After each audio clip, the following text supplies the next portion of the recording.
Yo, what is good, YouTube? Welcome back to another JC2K video. In today's video, I'm going to be ranking the top 10 best free cards in NBA 2K24 MyTEAM right now. And by the way, the cards that I am including as free cards on this list are cards that you can get or could get basically exclusively for free. So I'm not including players that have had agendas for them that are not like the Inferno players. I should maybe include them because they were free for a good week, but I'm not including the Inferno players on this list. Outside of that, though, I pretty much am including most everybody else that you're thinking of. So yeah, before we hop into the video, if you haven't already, make sure you hit that subscribe button. Help me push towards the 20,000 subscriber mark on the channel. We hit 18K a couple days ago, trying to hit 20K by the end of the month of February. So we do have a whole month, but it's definitely going to be a big time grind because we need like 1,900 subscribers to get there. So it's going to be a lot of subs we're going to need. We're going to need to a big time grind, man. We'd really appreciate it if y'all do subscribe. Without further ado, let's hop right into it. We're going to start off with the number 10 spot, and I'm going with Magic Johnson. And obviously the free version of Magic is the non-pro pass version.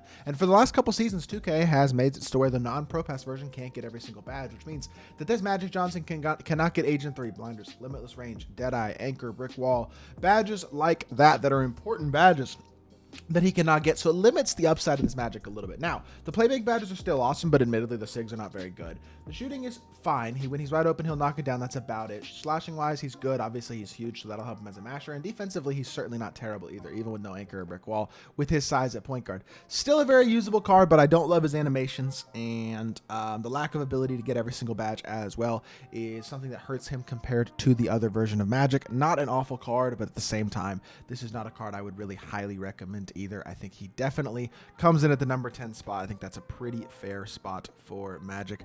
Number 9 is going to be Roy Hibbert. I like Hibbert. Triple Threat Online, Gauntlet rewards, 7 wins in a row for Hibbert. I think he's a good center, 7'2", 7'6" wingspan, super high strength, really good interior player on both ends of the court, really versatile, can get every single badge as a Gauntlet player, which means you can add things like catch and shoot, as well as other shooting badges if you'd like, bailout, maybe speed booster, but probably not that. I mean, you could add basically whatever you want to him, though. Fast twitch is a big one that I'd probably add. He's got decent speed. He can hit a wide open 3, but he's not a great shooter. His release is pretty ugly, but he will hit wide open. Obviously, he's an amazing standing up, a really great interior defender, really good option at the center position. He's fast enough and capable enough as a shooter to be a threat from the outside, and I do think he's a very solid card. Just don't think he's next level insane at center. Jimmy Butler is who I have at number 8. Again, not the pro pass version because the pro pass costs money, and this Jimmy, same thing, can't get every single badge. It does hold him back. It means no, you're not gonna have Agent 3, you're not gonna have Blinders, you're not gonna have Limitless. Defensively, he's great, but again, you're not gonna have Anchor or Brick Wall either. So some pretty big badges that he's missing that the other one would not be missing, and that does hold Jimmy back a little bit, which is again why he's toward the bottom of this list. At the same time, it's still a very good card, still a very good slasher with good finishing badges.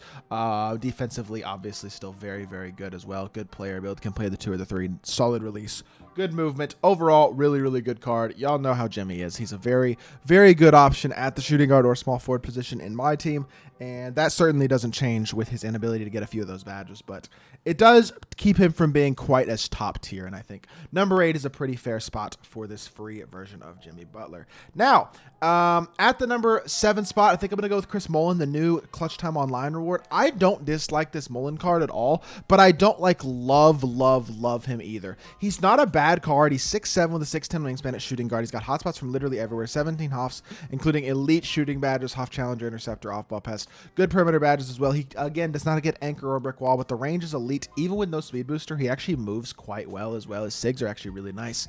And he's an elite level shooter, pretty darn good defender. I do think he's better than a base Jimmy just because of the shooting range and because of the shooting flexibility. That's probably the main thing to me that I like the most out of this Chris Mullin card, is I actually do like his release. I like his movement. I feel like he moves a lot better than I had anticipated he would. KD Escape, I guess, is something that I'm a bigger fan of than I thought I was.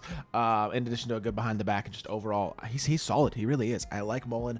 I think he's very usable at the shooting guard position. I think number 7 is a pretty fair spot for him. Number 6, going to be Hakeem Olajuwon, the Season 3 Specialization Award. Not a bad card still at the power forward position. His release is not awful, but I wouldn't say it's great. He does have a lower 3-ball. So the shooting is definitely one of the biggest question marks. The other is simply that he's not that good of a ball handler, but he's good at power forward and center. He is not going to put the ball on the floor, but He does have good speed, so I guess he can't put the ball on the floor a little bit because of the speed. He's just not going to be bursting. But at the same time, defensively, he's super versatile and super good. Again, can get every badge, so you can add shooting and playmaking badges plus things like fast twitch to him if you'd like. And like I said, I think his release is better this year. Still not elite, but I do think it's a better release than it has been the last couple of years. I like Hakeem. I think he's a good card. I don't think he's unbelievably insane, though. At the number 5 spot, we're going to go with Larry Bird, and Larry Legend is a good card. I will say, despite me not liking his animations, I do think he's a good card. The specialization award for this season, 6'9" wing. Really, really versatile defender, which is really nice. Great shooting badges as well. It means he is going to have elite range. The ability to get every badge is nice because you need blow by, you need speed booster, you need fast twitch. You probably want to add rise up. Like, you want to add what you can to this Larry. But he is an incredible shooter, admittedly, with a kind of questionable release. He reminds me a lot of like Luka, except at the 3, in that he's not incredible movement wise, but his stats and badges are elite. He's a really, really good card, and I do think like he actually is pretty usable at the small forward or power forward position. He may not be quite top tier at either of those positions, but he is a very, very solid card. He's not a bad free card at all. Not elite, not insane, but definitely very solid.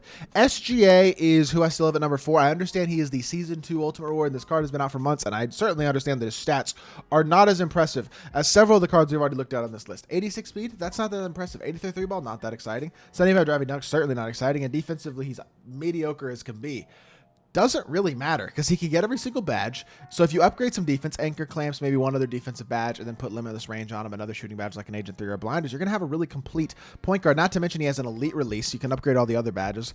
Elite release, though. MJ dribble style. If you're still using SGA, that does probably assume that you have badged him out a bunch. But if you have a fully badged version of SGA, his release is great. His movement is super nice. It's a fast release as well. He has a great size. I mean, he just moves really, really well. And it makes for an elite level point guard who is still elite 2 months after he's been out, or maybe even longer than that. I mean, this card came out in October 20th, so he's been out for 3 months, and he is still one of the better point guards in all of my team when he is badged up. Now, the top 3, admittedly, when it comes to free cards, are like way head and shoulders over everybody else, starting with Joel Embiid, who is one of the best centers in the game. Really versatile, great all-around card, not missing a ton. I guess Agent 3 Blinders, limitless range, and not a lot of playmaking ability, but he's a big, versatile center with a solid enough release. At least it's fast. It's not the prettiest release, and it's a little hitchy, but it is a faster release. He dunks the ball elite. At an elite level, he's a versatile, really, really good defender.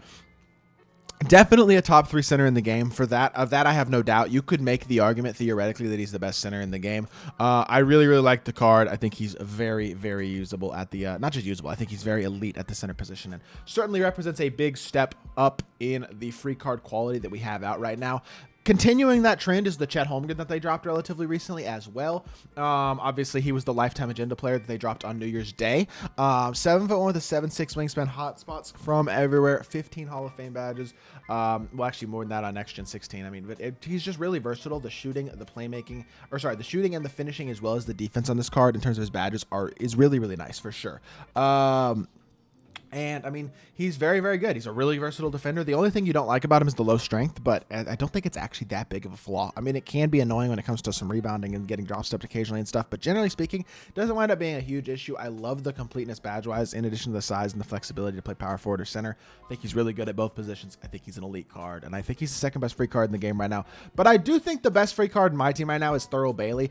Despite Thurl's lack of elite playmaking ability at the small forward position, which, yes, I fully understand he doesn't have. No speed booster, no handle for days, also doesn't have Agent 3 Blinders or limitless range. I still think he's one of the very best cards in the game because of, first of all, he's 6'11" and incredibly versatile defensively. That's a big positive to start, is basically he can guard 1 through 5.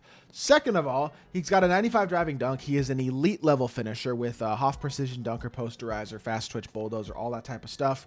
85 3 ball as well with Romeo Langford base, which is one of the better bases in the game. So you have an elite jump shot on him, a really, really nice base. In addition to I understand the movement isn't great, but it doesn't really need to be, is the really nice part about this card, because he's not there to put the ball on the floor. I mean, he is to drive, basically. That's about the only time you really want to put the ball on the floor with him, though. Most of the time, he's a catch and shoot guy offensively, or catch and drive, like I've said. And then I just think it makes for a really, really versatile defensive wing as well. And I think he's one of the best cards in the game. And yeah, that is my top 10 of the best free cards in the game right now. Let me know what y'all think of my list in the comment section down below. If there's anything you changed, feel free to let me know. And if you did enjoy the video, make sure you hit that like button, leave a comment, and subscribe. I'll be back with more 2K content very, very soon. And I appreciate y'all. Peace.